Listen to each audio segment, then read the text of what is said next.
8월 27일 하나님 말씀을 선포하겠습니다. 은혜 받으실 말씀을 나누고자 합니다.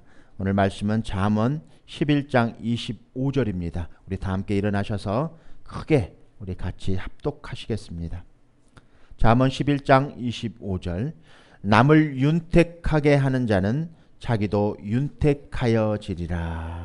새번역 성경으로 말씀을 읽어드리겠습니다. 남을 기분 좋게 해주는 자는 자기도 기분이 좋아진다. 이 말씀의 제목을 우리 큰 소리로 다 같이 읽겠습니다. 나는 why 이 일을 하는가? 크게 한번 선포해 보겠습니다. 나는 why 이 일을 하는가? 2017년 8월 24일 중앙일보 기사 내용을 좀 잠깐 인용해 드리겠습니다. 우리가 주위에 살고 있는 이웃들의 이야기입니다. 그래서 우리 이웃들이, 우리 옆 사람들이, 또 내가 우리가 진짜 일하는 이유를 들어보는 그 제목이 직업의 정석인데, 그런 코너에서 당신은 왜 일하는가라는 아주 재미난 칼럼이 있어서 여러분들에게 말씀을 좀 인용해 드리고자 합니다. 당신은 왜 일하는가? 세 번째 주인공이었습니다. 성오봉 씨 이야기를 다룬 이야기입니다. 말씀을 좀 읽어 드릴게요. 나는 왜 일하는가? 처음에는 가난을 대물림해 주기 싫어 일을 악물고 일했다. 그런데 지금은 다르다. 내가 일해서 가정이 행복하고 손님이 행복하다. 돈이 먼저가 아니다. 사람이 먼저다. 남보다 싸고 깨끗하게 해줘야 손님이 행복하다. 손님이 행복하면 나 역시 내 일에 자부심을 느낀다.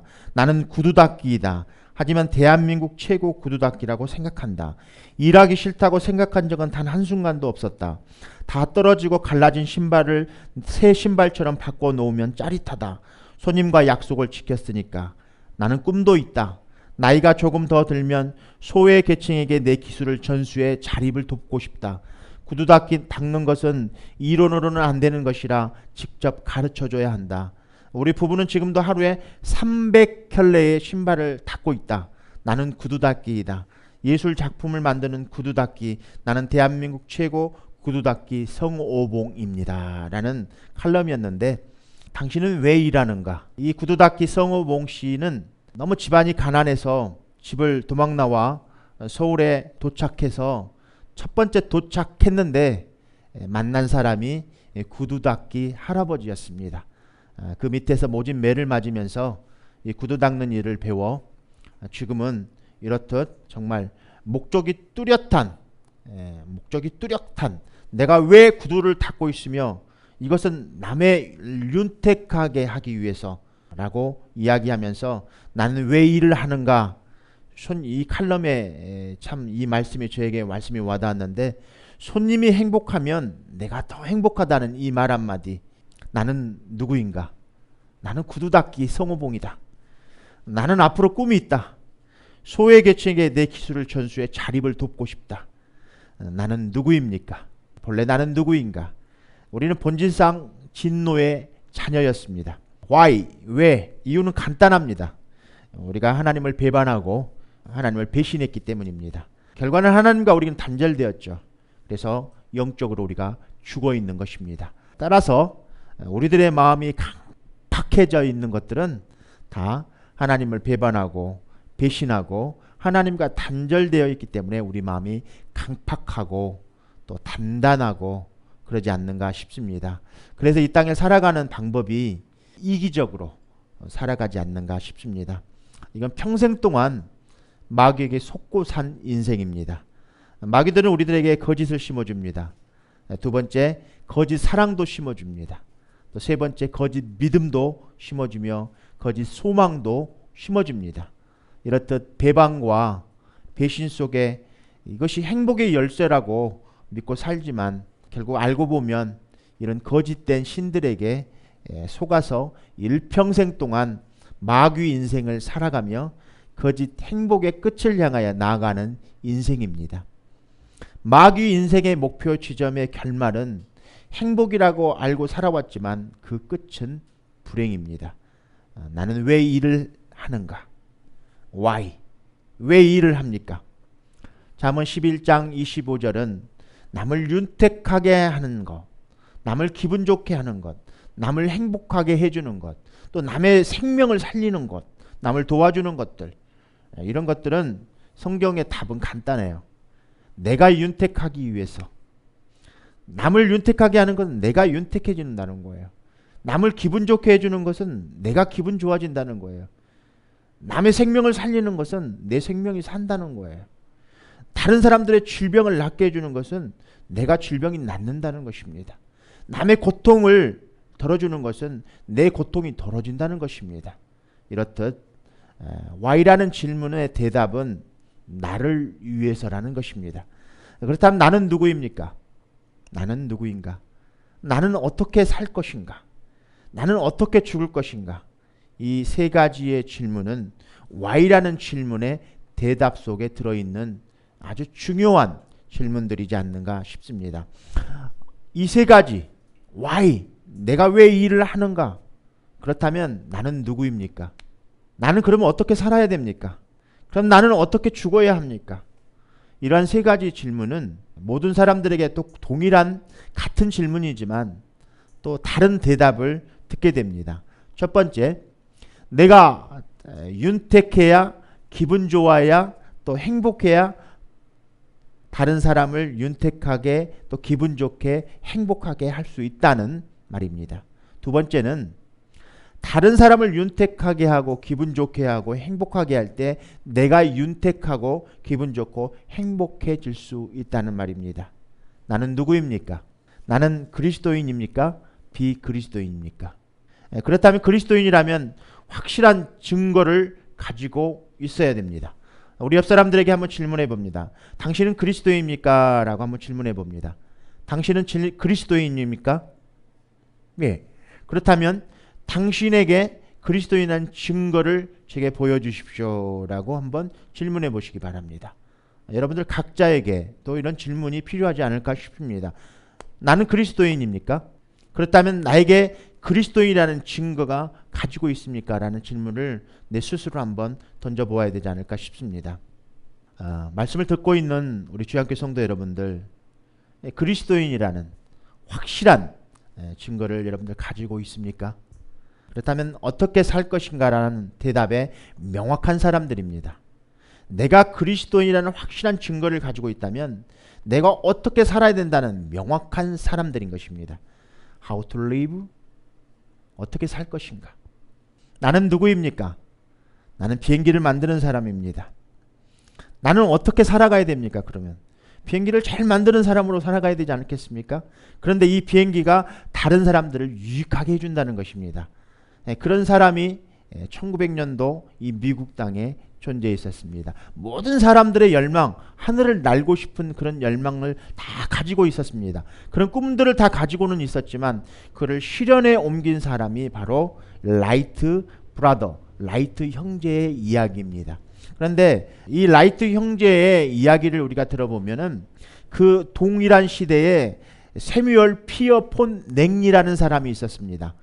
세뮤얼 피어폰 랭리. 자, 랭리 이름만 기억해 주십시오. 랭리라는 사람이 있었어요.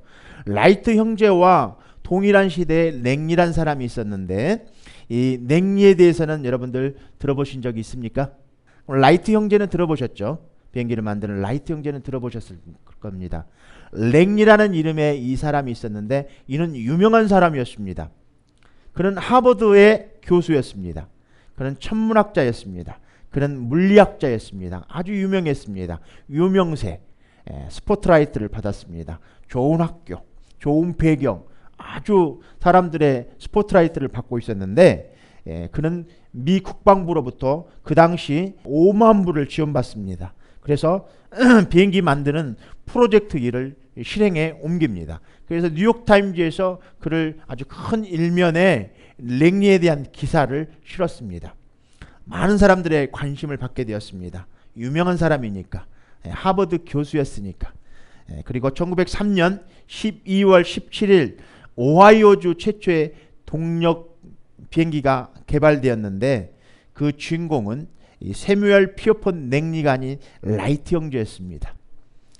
그는 시골에서 자전거방을 운영하면서 살았습니다. 여러분들 자전거방이 뭔지 아시죠?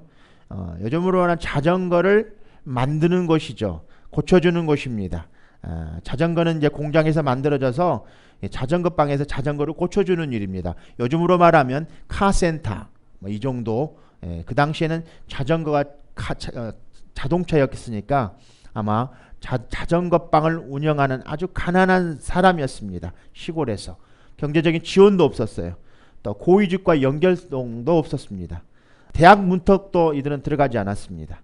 그리고 뉴욕타임즈에 그들을 알아보지도 못했습니다. 그러나 어떻게 그들을 이 일이 가능하게 했었을까? 이 라이트 형제에게는 하늘을 날고자 하는 강력한 신념이 있었습니다. 목표가 있었습니다. 그래서 아무리 열악한 환경에서도 정말 최악의 상황에도 불구하고 넘어지고 쓰러져도 다시 일어서곤 했습니다. 막대한 지원을 받은 랭리, 5만 불의 국방부로부터 지원을 받고 하버드대 교수였으며 천문학자, 물리학자, 각종 뉴욕타임즈에서 그 스포트라이, 많은 사람들의 스포트라이를 받았지만 그는 끝내 성공한 자는 나이트 형제가 성공하고 이 랭리는 그 일을 포기해버렸습니다. 랭리에게는 특별한 why라는 이 why, 내가 왜 이 일을 하는가에 대한 명확한 답이 있었습니다. 그것은 사람들로부터 관심이었습니다. 그런 명예였습니다. 비행기는 그런 목적을 달성해 줄 수 없었던 것이기 때문입니다. 그의 목적은 그냥 명예를 얻는 거예요. 그리고 세상들의 관심을 갖는 일이었습니다. 이처럼 똑같은 일을 하더라도 why가 분명한 사람과 그렇지 않는 사람과의 차이는 이렇게 어떤 물리적인 환경의 조건이 아무리 차이가 나더라도 승리하게 되더라는 것입니다. 여러분들은 왜 신앙생활을 하시나요? Why? 한번 이렇게 크게 한번 자기에게 선포해 봅니다. 나는 왜 신앙생활을 할까? Why? 여러분들 천국의 소망을 두고 계십니까? 그렇다면 이 땅의 소망을 두고 계시나요? 여기 앉아 계신 분들은 천국에 분명한 소망을 두고 여기 예배 가운데 찾아오신 분들로 저는 믿습니다. 목적이 천국의 소망을 두는 사람과 이 땅의 소망을 두는 사람들과는 분명한 차이가 있습니다. 그래서 여러분들 오늘 이 말씀을 통해서 여러분들 자신을 다시 한번 생각해 보셨으면 합니다. 본인이 왜 신앙생활을 하는지에 대한 이유가 명확한 답이 없다면 여러분들은 분명히 어떤 동기가 잘못되어 있다는 사실입니다. 잘못된 동기를 가지고 시작한 신앙생활은 분명히 지속적일 수가 없다는 것입니다. 이런 랭리처럼 동기가 분명하지 않기 때문에 그는 중간에 멈춰버리고 결국 포기해버리고 마는 그런 결론을 낳게 되었습니다. 오늘 우리들에게도 이 일이 정말로 필요합니다. 그래서 우리들이 신앙생활하는 목적이 천국에 분명한 확신을 두고 있다면 우리들의 삶은 분명히 행복해야 합니다. 질문해 봅니다. 행복한 거, 행복의 기준이 무엇일까요? 우리 앞에서부터 한번 우리 젊은 청년들만 한번 답을 한번 이렇게 들어보는 시간을 좀 가졌으면 좋겠습니다. 우리 성령이 행복해지는 이유가 무엇일까요? 행복이 뭘까요? 행복이라는 이런 기준이 참 잘 먹고 오래 사는 것이 행복입니까? 아니면 성공하는 것입니까? 돈 많이 버는 것입니까? 그러니까 어린 아이에서부터 할머니에 이르기까지 행복에 대해서 많은 이야기들을 하게 됩니다. 같은 질문 사람들에게 해보지만 대답은 다 다르게 표현되어집니다. 그러나 예수 믿는 사람들에게 행복이란 무엇일까요? 예수 믿는 사람들에게 행복이란 무엇일까요? 예수님을 영접하고 신앙생활한 지 얼마 안 된 초신자도 예수님 믿는 것이 이렇게 좋은 줄 몰랐다며 요즘 사는 것이 너무 행복하고 내가 많이 변한 것 같다고 고백을 합니다. 신앙생활을 하면 어린 나이에서부터 시작해서 노인에 이르기까지 즐겁고 행복해야 합니다. 죄의 짐에 눌려서 저주 아래 소망 없이 살던 우리들의 인생이 정말 이런 복음을 듣고 예수님을 마음에 주인으로 모시고 천국을 소망하며 예수 안에서 행복을 누리는 것이 정말 참 좋은 신앙생활이지 않는가 싶습니다. 3년 전 갑자기 집사님 한 분이 저희 집에 찾아오셨습니다. 그래서 지금 자기 아버지가 위독하시니 병원에 빨리 오셔서 같이 가주실 수 있냐고, 지금 가주셔서 복음을 한번 좀 체크해 주실 수 있냐고, 지금 구원받았는지 한번 체크해 주실 수 있냐고 저희 부부에게 요청을 해왔을 때 우리는 바로 즉시 그 병원을 같이 갔습니다. 그런데 가보니까 할아버지가 많이 위독하신 상태여서 말은 알아듣기는 하는데 말을 잘 표현을 못하고 이렇게 좀 이게 식물 인간처럼 누워 있는 이제 죽음을 몇 시간도 남겨놓지 않는 그런 상태를 남겨놓고 있는 할아버지였습니다. 저는 기도를 하고 같이 찬양을 하고 같이 말씀을 읽었습니다. 근데 이 말씀 듣고 찬양하고 기도할 때 할아버지가 다 듣고 계시는 거예요. 그러면서 제가 손을 이렇게 할아버지 손에 올려놓으니까 할아버지가 제 손을 꽉 잡으시는 거예요. 그 이유는 아마 감사의 표현이었지 않을까라는 생각을 한번 해봅니다. 돌아오는 길에 얼마나 제 가슴이 벅찼는지 몰라요. 이렇게 내가 한마디 복음을 전하고 하나님께 찬양하고 기도하고 잃어버린 한 영혼을 향해서 이런 사랑과 열정을 그 작은 시간과 삶을 쪼갰는데도 불구하고 정말 할아버지의 구원의 기쁨도 중요했지만 제가 더 구원받은 기쁨에 더 감사했고 이렇게 한 영혼의 영혼을 살리는 것이 이렇게 정말 기쁜 일이구나 하는 것을 그때 깨닫게 되었습니다. 그래서 내가 그때 돌아오면서 마음으로 이렇게 깨달은 것이 무엇이었냐면 잃어버린 한 영혼을 이렇게 살리는 일이 정말 중요한 일이구나. 내가 이 잃어버린 한 영혼을 위해서 정말 이런 일을 하면서 살아야 되겠다는 명확한 확신을 얻고 돌아왔습니다. 그래서 저는 그 일을 통해서 그 이후로 지금까지 잃어버린 한 영혼에 대한 소중함과 생명의 귀중함을 깨닫고 지금까지 복음 전하는 일에 전투적으로 하고 있습니다. 이처럼 다른 사람들을 우리가 윤택하게 하려다가 오히려 우리들 자신을 더 부족함을 더 깨닫게 되는 경우가 있습니다. 은혜를 받으리라고는 전혀 생각지도 못했던 곳에서 많은 은혜를 받는 경우도 있습니다. 그리고 비진리에 서 있는 성도들과 이렇게 이야기하다 보면 우리보다 훨씬 많은 것을 알고 있을 뿐더러 우리보다 더 지혜롭고 현명하고 도덕적으로 살고 있는 것들을 보면서 내 자신의 부끄러움을 더 보게 되는 경우도 있었습니다. 또한 다른 사람들을 우리가 일하다가 보면 제 자신이 더 위로받는 경우도 많았습니다. 다른 사람들에게 용기를 이렇게 주려다 보면 또 오히려 제가 더 위로받고 용기를 더 얻게 되고 더 기뻐할 때가 많았다는 사실입니다. 예를 들어서 마치 그 눈 속에 파묻혀 있는 이제 눈 속에 파묻혀서 서로 죽어가고 있는 상황 가운데서 다른 사람이 지금 얼어 죽고 있는 그 상황 가운데 다른 그 같이 있는 사람의 얼어가는 피부를 죽어가는 그 피부를 자기가 녹여주려고 계속 몸을 비비다 보니까 자기 몸이 열이 생기고 또 자기 몸이 혈액이 돌면서 자기가 다른 사람을 구하려다 자기 생명을 구하게 되는 경우도 있습니다. 이러한 성경의 이야기가 열왕기상에 보면 사르밧 과부에 대한 이야기가 나옵니다. 우리 열왕기상 성경을 한번 펴보겠습니다. 열왕기상입니다. 열왕기상 제 성경으로 구약성경 544쪽입니다. 구약성경 544쪽 열왕기상 17장에 엘리야와 사르밧 과부의 이야기가 나옵니다.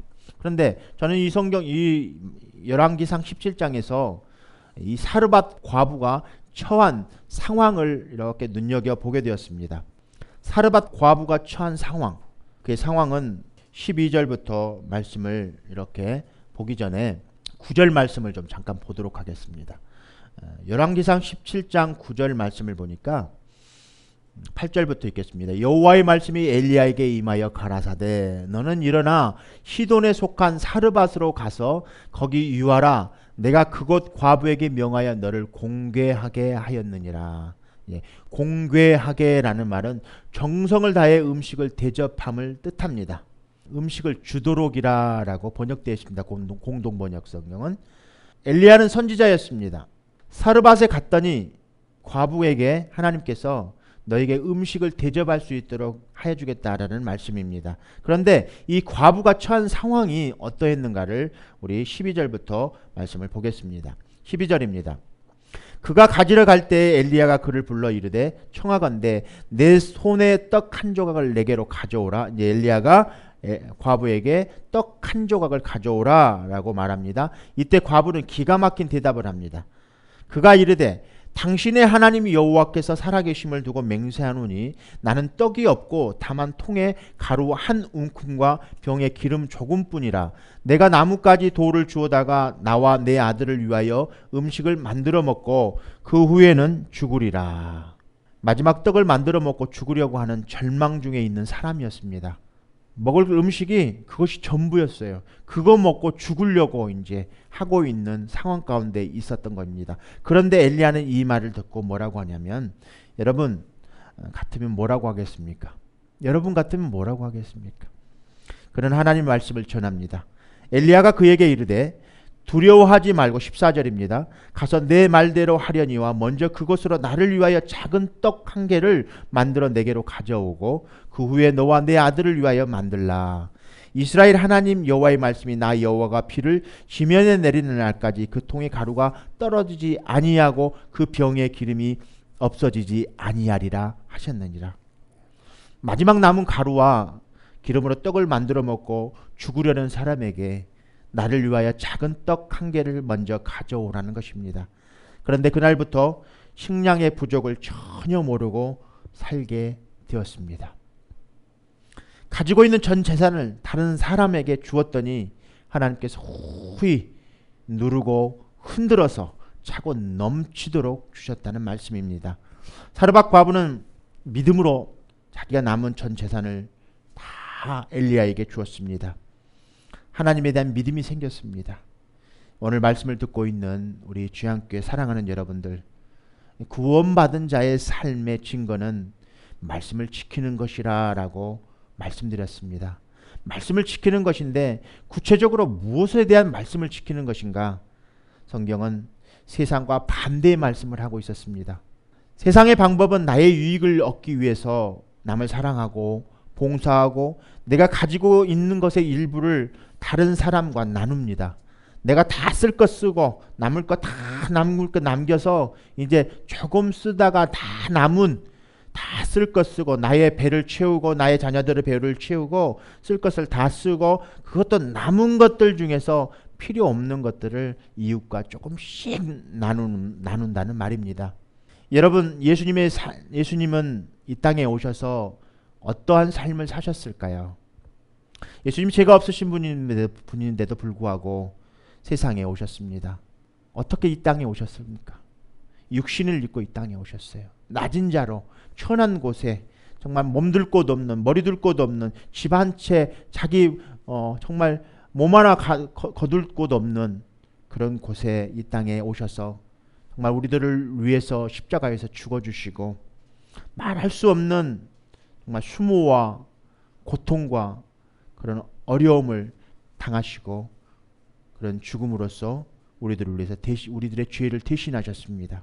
예수님께서는 우리들을 위해 죽었습니까? 라는 질문에 왜 우리들을 위해서 죽었습니까? 라는 질문을 우리가 한번 해봐야 되지 않을까 싶습니다. 여러분들, 나를 위해서 예수님은 왜 죽으셨습니까? 이렇게 크게 한번 선포해 보겠습니다. Why? 예수님은 나를 위해 죽으셨습니까? 크게 한번 선포해 보겠습니다. Why? 예수님은 나를 위해서 왜 죽으셨습니까? 더 한번 거기에다 더 붙인다면 why? 십자가에서 왜 우리들을 위해서 죽었습니까? 라고 이렇게 구체적으로 물어본다면 무엇 때문입니까? 예수님이 왜 우리들을 위해서 왜 죽으셨습니까? 무엇 때문에 죽으셨습니까? 예수님이 이 땅에 오셔서 왜 죽으셨냐는 말입니다. 한 가지 이유는 정확하게 우리들의 마음의 입술을 통해서 고백되어야 될 줄 믿습니다. 우리들의 생명을 살리려고 그렇게 하셨다는 것입니다. 오늘 여러분들 마음 가운데 예수님이 이 땅에 오셔서 십자가에서 왜 죽으셨을까? Why? 왜 죽으셨을까? 나의 생명을 살리시기 위해서 죽으셨다는 거예요. 예수님은 이 땅에 오셔서 나를 위해서, 나의 생명을 위해서 죽어주셨는데, 그러면 예수님께서는 이 땅에 오셔서 why? 어떻게 사셨냐는 거예요. how? 어떻게 사셨냐는 거예요. 예수님이 이 땅에 오셔서 어떻게 사셨습니까? 요한복음 4장을 오늘 아침 새벽에 일어나서 말씀을 계속 묵상하는데, 나는 왜 이 일을 해야 합니까? 나는 왜 어떻게 이 땅을 살아가야 될까? 나는 앞으로 어떻게 죽어야 될까?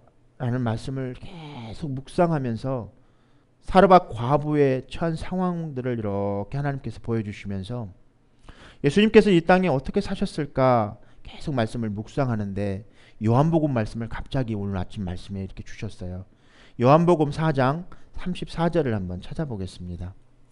요한복음, 마태, 마가, 누가, 요한복음 4장 말씀입니다. 요한복음 4장 34절 말씀을 우리 같이 한번 합독하시겠습니다. 같이 크게 읽겠습니다. 나의 양식은 나를 보내신 분의 뜻을 행하며 그분의 일을 끝내는 것이다. 우리 크게 한번 선포해 보겠습니다. 뜻을 행하며 그분의 일을 끝내는 것입니다. 예수님께서는 이 말씀을 하실 때 어떤 상황에서 이 말씀을 하셨는가를 우리 살펴보면, 예수님께서 무엇을 중심으로 사셨는지에 대해서 확실하게 우리는 이 말씀을 알 수 있습니다. 지금 그런 상황 가운데, 어떤 상황 가운데 이 말씀을 하고 있는 말씀인가를 우리가 확실하게 이 본문의 배경을 안다면, 그분이 무엇을 중심으로 사셨는지에 대해서, 목적이 어떤 목적을 두고 사셨는지에 대해서 명확한 답을 우리는 얻을 수 있습니다. 당시에 유대지방, 유대 예루살렘 지역, 유대 지역에 핍박이 심해졌습니다. 그래서 예수님께서는 이제 갈릴리로 그 핍박을 이제 받으면서 갈릴리로 복음을 전하러 이렇게 가고 있는 상황 가운데 있었습니다. 유대 예루살렘에서 갈릴리까지는 거리상으로 굉장히 멀죠. 가고 있는 중에 어디에 지금 도착합니까? 사마리아 중간에 수가라는 동네에 이렇게 여행 중에 가다가 수가라는 동네에 들리게 되었습니다. 사마리아는 그 당시 그 지역의 마을을 지나가지 아니하고 돌아서 가는 풍습이 있었습니다. 왜 그랬을까요? 아시리아인들에게 나라를 빼앗겼었을 때 아시리아인들이 와가지고 피를 다 섞어버렸어요. 자기 나라하고 북이스라엘과 이렇게 사람들을 결혼을 시켜가지고 이방 이교들 신들이 많이 들어와 있었기 때문에 거룩하지 못한 땅이다 해서 사마리아를 배척했어요. 그런데 예수님께서는 갈릴리로 가던 중 그 배척한 그 사마리아 수가에 도착해 있었습니다. 우리가 이 사마리아 수가의 성에 대해서 우리가 성경 말씀에 많이 읽었기 때문에 그 내용이 전반적으로 무엇이라는 사실을 여러분들이 알고 있습니다. 사마리아 수가의 물가에서 물뜨는 여자를 만나게 됩니다. 배경은 거기서부터 시작됩니다. 그런데 성경을 보면은 31장 1절 말씀을 보겠습니다. 그 사이에 제자들이 청하여 가로되 납비여 잡수소서, 이런 말씀을 하게 되죠. 그러니까 지금 예수님께서 굉장히 이 복음을 전하러 가는 길에 배가 고프셨던 상황에 있었던 것 같아요. 예수님의 제자들이 예수님께 먹을 것을 이렇게 청하고 있는 장면입니다. 그런데 예수님께서는 31절 33절 말씀을 우리 한번 같이 보겠습니다. 그 사이 제자들이 청하여 가로되 납비여 잡수소서, 가라사 내게는 너희가 알지 못하는 먹을 양식이 있느니라. 제자들이 서로 말하되 누가 잡수실 것을 갖다 드렸는가 한데 예수께서 이르시되 나의 양식은 나를 보내신 이의 뜻을 행하며 그의 일을 온전히 이루는 이것이니라라고 예수님께서 간략하게 자신의 삶의 목적이 무엇인지 간략하게 말씀을 제자들에게 말합니다. 자신에게는 하나님의 일을 하는 것이 지금 먹는 것보다 중요하다고 지금 말씀하고 계십니다. 나의 양식은 나를 보내신 이의 뜻을 행하며 그의 일을 온전히 이루는 것이니라라고 예수님께서 말씀하십니다. 예수님의 양식은 하늘 아버지의 뜻을 이 땅에 온전히 실현하는 것, 그것이 무엇입니까? 잃어버린 영혼을 구원하는 일이었습니다. 예수님 한 영혼을 구원하는 일이 육신을 위해 음식을 먹는 것보다 중요함을 가르치셨습니다. 화의가 불명한 사람, 나는 누구입니까? 나는 그럼 어떻게 살아야 됩니까? How to live, 어떻게 살아야 됩니까? 그럼 나는 어떻게 죽어야 합니까? 이것이 분명한 사람은 이런 것들이 분명한 사람이지 않는가 싶습니다. 나는 누구입니까? 그럼 나는 어떻게 살아야 됩니까? 나는 어떻게 죽어야 됩니까가 분명하지 않는가 싶습니다. 나는 왜 이 일을 하고 있는가? 나는 누구입니까? 하나님의 택한 백성들이에요. 그래서 하나님을 믿는 사람들입니다. 남을 윤택하게 하는 자는 내가 윤택하게 하려지리라는 이 말씀, 남을 기분 좋게 하는 자는 내가 기분 좋아진다는 이 말씀, 남을 행복하게 하는 자는 내가 행복해진다는 이 말씀, 남의 생명을 살리는 자는 내 생명을 살리는 일이라는 말입니다. 혹시 구원받으시고 지금까지 살아오시면서 혹시 여러분들의 영혼의 상태가 지금 거의 죽지 못해서 이렇게 살아가고 있는 그런 절망 가운데, 고난 가운데, 그런 가운데 계시다면 여러분들이 영혼을 살려야 되지 않겠습니까? 여러분들이 질병을 치유해야 되지 않겠습니까? 여러분들의 영혼이 다시 소생되어야 되지 않겠습니까? 정말 죽지 못해서 살고 있는 그런 인생이라면 여러분들이 영혼을 살리는 일입니다. 그것은 성경에서는 남을 윤택하게 하고 남을 기분 좋게 하고 남을 행복하게 하고 남의 생명을 살릴 때 내가 윤택해지고 내가 기분 좋아지고 내가 행복해지고 내가 내 건강이 회복되고 내 생명을 다시 살릴 수 있는 길이라고 성경에서 예수님께서 분명히 말씀해 주십니다. 여러분들, 세상의 방법은 남을 죽이게 하는, 그러니까 남을 죽이는 자는 자기도 죽게 된다는 사실입니다. 세상의 방법은 남을 죽이는 일이에요. 세상의 방법은 내가 살기 위해서 남을 죽여야 되는 거예요. 세상의 방법은 세상에서 성공하기 위해서는, 세상에서 경쟁력에 떨어지지 않기 위해서는 남보다 더 많이 알아야 되고 남보다 더 멀리 뛰어야 되고 남보다 더 많이 알아야 되고, 남이 알면 안 돼요, 비밀을. 그래서 내가 나만 알고 있으면 돼요. 그래서 나만 소유할 수 있는 그 비밀이 있어야 돼요. 이 땅에 살아가려면 내 것을 이렇게 쥐기 위해서, 내 것을 윤택하기 위해서, 나를 기분 좋게 하기 위해서, 내가 행복하게 하기 위해서, 내 생명을 살리기 위해서는 남을 죽여야 되는 것이 세상의 방법입니다. 그러나 성경은 그 반대 이야기를 하고 있어요. 내가 살기 위해서, 내가 윤택하기 위해서, 내가 기분 좋게 하기 위해서, 내가 행복해지기 위해서, 내 생명을 살리기 위해서는 다른 사람을 먼저 윤택하게 하라, 다른 사람을 기분 좋게 하라, 다른 사람을 행복하게 하라, 다른 사람을 생명을 살려라. 그러면 너가 윤택해질 것이다, 너가 기분 좋아질 것이다, 너가 행복해질 것이다, 너가 네 생명을 다시 소생시켜 줄 것이다 라고 성경은 말씀하고 있습니다. 여러분들, 남의 생명을 살리는 자는 나도 살게 됩니다. 생명을 살리는 길이 무엇입니까? 우리 교회의 생명을 살리는 길이 무엇입니까? 생명을 구원하는 것이 무엇입니까? 그것은 바로 생명을 살리는 일은 복음을 전하는 것입니다. 그리고 전도하는 것입니다. 잃어버린 영혼을 찾아 구원하는 것이 전도입니다. 이 땅에 소망을 두고 이 땅에 전부인 것처럼 생각하는 사람들에게 하늘의 영광된 천국이 있음을 믿게 하고 이 땅에서 삶을 승리하게 하는 것이 바로 생명을 살리는 것이 전도인 것입니다. 이것은 아주 귀한 일입니다. 아주 보배로운 일입니다. 그래서 하나님이 보실 때 너무너무 중요하고 또 너무너무 귀하기 때문에 가장 복된 일인 줄 저는 믿습니다. 여러분들 이제 여러분들 삶 가운데서도 이러한 일들이 여러분들의 삶에 분명히 일어나기를 다시 한번 주님의 이름으로 축복드립니다. 제가 첫 시간 말씀드렸던 구두 닦기, 직업의 정석, 나는 왜 이 일을 해야 되는가, 구두 닦기 성오봉시 이야기를 제가 첫 소재로 다루었습니다. 그리고 사르밧 과부의 이야기를 다루었습니다. 그리고 예수님께서는 이 사마리아 땅에서 한 생명의 영혼을 살리는 일이 먹는 것보다 더 중요하다고 말씀하고 있습니다. 사르밧 과부는 그런 죽음 가운데 전 재산을, 마지막 그 한 움큼의 밀가루 한 움큼을 먹고 이제 내가 이것을 떡을 만들어 먹고 내가 죽으려고 하고 있었던 처한 상황 가운데 있었을 때 하나님 말씀에 순종합니다. 엘리야를 대접합니다. 그러나 그 이후로 이 사르밧 과부의 그 삶의 고가는 차고 넘치도록 부족함이 없이 살았습니다.